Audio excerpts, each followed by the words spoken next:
Hello everyone, welcome back. Please comment, rate, subscribe. Folks, comment, rate, subscribe, like the videos. Also share the videos. I want to thank you folks for watching, liking, and sharing my videos. You people are the absolute best. Listen, it's time to talk Jets, and I got an interesting topic to talk about today. But before I get into that, I want to thank all of the people that listened and hit me up, whether it be following me in my DMs, just all the positive messages I got from the post-draft show that I did on Wednesday. It was greatly appreciated. It was crazy. I was going back and forth with all kinds of people, whether it be on the timeline or in my DMs as well, just talking about the team, and it was kind of nonstop. They also hit me up as well on our Facebook as well, which is Talk Jets Radio, and we just were going back and forth constantly. So I want to thank everybody that gave me all those messages and followers, and it was pretty crazy. Yeah. So again, thank you folks for listening. Please keep listening. Keep bringing that content. So with that being said, now I want to talk about a very interesting topic. A thing that I'm really seeing kind of go around the fan base. Everyone's kind of throwing it back and forth. I'm also seeing it in the media as well. And what I'm seeing is kind of this growing sentiment that, there's pressure on Sam Darnold now because of the offseason and because of the draft. Us, doing what we could to kind of help him out a little bit, and that he really needs to ascend and be, I don't know, one of the top 5 quarterback in the league or something like that. I've gone back and forth with so many fans about this, and here's my thing. While I understand the point that yes, we all want to see Sam take the next step, we do.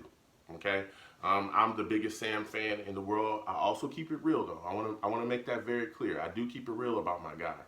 I'm an SC fan. Everyone knows I love Sam before we drafted him. We drafted him. He's here. I love him still. I understand that people want to see him really, get going because he's got the talent. He's got it. But I also think that people don't look at, how the team has been set up so far, and if he's even been put in a position to succeed. If you look at what our organization was doing the first, 3 years of his rookie year deal, they were completely failing him. And yes, we had a solid offseason. Joe Douglas, his first, offseason here, where he was able to draft and have a free agency. We made some moves, and we did some things to help him, drafting a left tackle, drafting a wide receiver. They've brought in some other kind of journeyman guys as well to fill out some spots along the offensive line. But I don't think we've done, this is not done. I don't think by any stretch of the imagination. There still is stuff that's going to be added probably in the upcoming offseason. And so, yes, we need to see Sam kind of, step up just a little bit and continue to get better and produce. But I also look at other areas of this football team and I say to myself, well, if we're saying that this pressure is on Sam, then why is no one talking about that there needs to be pressure on Adam Gase as well? Why is no one talking about that? I just don't understand that. And for me, with this fan base, it's kind of weird sometimes because there's fans that really think that if you even question anything about the organization, anything, especially the front office, especially the coaching, and especially Adam Gase, there are fans literally, if you say anything about Adam Gase, they will tell you you are not a Jets fan. They will say you are anti-Jets. And I don't understand that.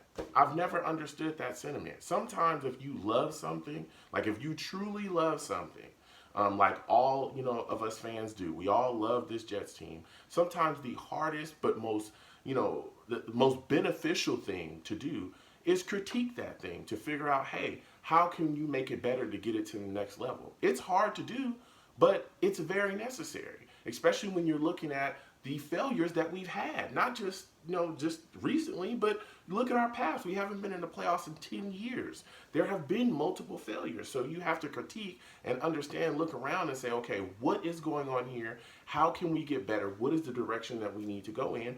And quite honestly, who is the person that can lead us? So I often wonder why that doesn't go into account with a lot of fans' thoughts about this football team and its success or failures is who is the person that is leading you?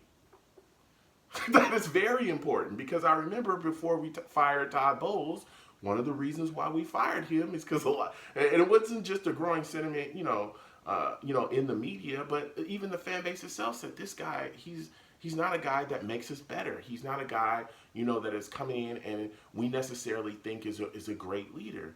I look at Adam Gase, and again, there's some fans, you say anything about Adam Gase and they just immediately call you an Adam Gase basher. I'm going to speak for myself. I'm not going to speak for everybody, but I know a bunch of logical fans.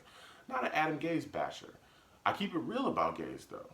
Do I think Adam Gase is a great coach? No. But that's because he has not shown us that. Like, there's a lot of data that will show you that he struggles in certain things, and we even saw some of those things last year. But here's the thing. I don't want Adam Gase to fail. That's not what I want. I don't want that. And I don't think any logical fan necessarily wants him to fail. Because what a lot of people don't understand is that if Adam Gase fails, then guess what? The football team's going to fail too. The football team is going to fail. If Adam Gase fails, this offense will continue to fail. If Adam Gase fails, then more than likely, Sam Darnold is going to... he may go to the wayside. Like, it's another year wasted if he continues to fail. So it's like, when you look at Gase and you're saying, hey, listen, we need you to step up. We need you to do better. That's not bashing Gase. That's not bashing, the team. That's not bashing. It's saying, listen, this dude needs to do better than what he's doing. And that's why, for me, I understand why some are looking at Sam and saying, hey, there's pressure on you. But for me, I'm looking at Adam Gase and I'm saying, dude, there's pressure on you. You're the guy that I think needs to have pressure on him, because listen, Adam Gase is not a rookie head coach. He's not. He's been in this league. As a matter of fact, he was in our division for 3 years prior before we hired him. That was one of the big sticking points to hiring him, is that he knew the AFC East like the back of his hand.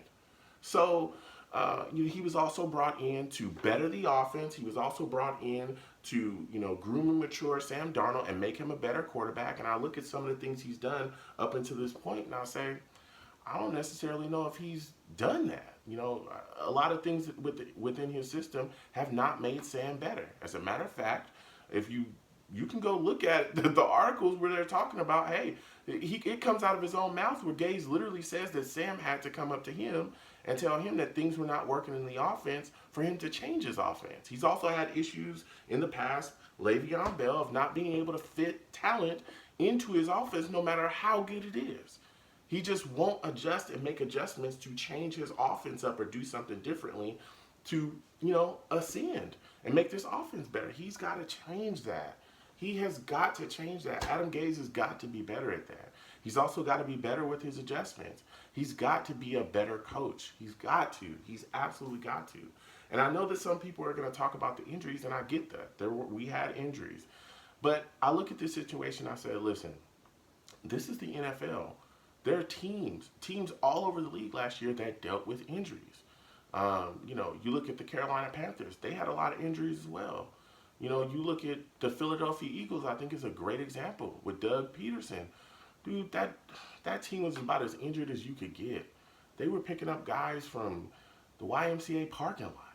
And Dougie was out there with 3 tight end sets, guys that had just signed in last week. And he was able to put up points and have production offensively. And he was able to go out there and make adjustments against teams. They beat some teams that people didn't think they had even a chance against, because he was able to scheme and he understood play calling and balance as well within his offense. Extremely important things. And I'm saying to myself, Adam Gase has to understand that this year. Because if he doesn't, we're going to be in a world of trouble. We truly are, because this is going to just be another bad season, especially offensively. When you look at this team, it's ranked 32nd offensively. That's dead last. And I also don't think it's just pressure on Gase either. I think it's pressure on the entire offensive staff to produce. That goes with Darryl Loggins. He's got to step up. But for me as well, a guy that a lot of fans don't talk about is Frank Pollock. I remember when we hired that guy. And, fans alike was saying, hey, he came in, he was highly touted, he had a lot of big names vouching for him. People were talking about how he was going to change the way we did things up front. Our offensive line was going to, do this and do that. And they did not play very well at all. At all. There was a lot of miscommunications along this line, a lot of breakdowns in technique. All these things, this guy wasn't in charge of it. Mind you, again, we were ranked dead last in the NFL offensively, and none of these guys were fired. They brought back a lot of the same staff.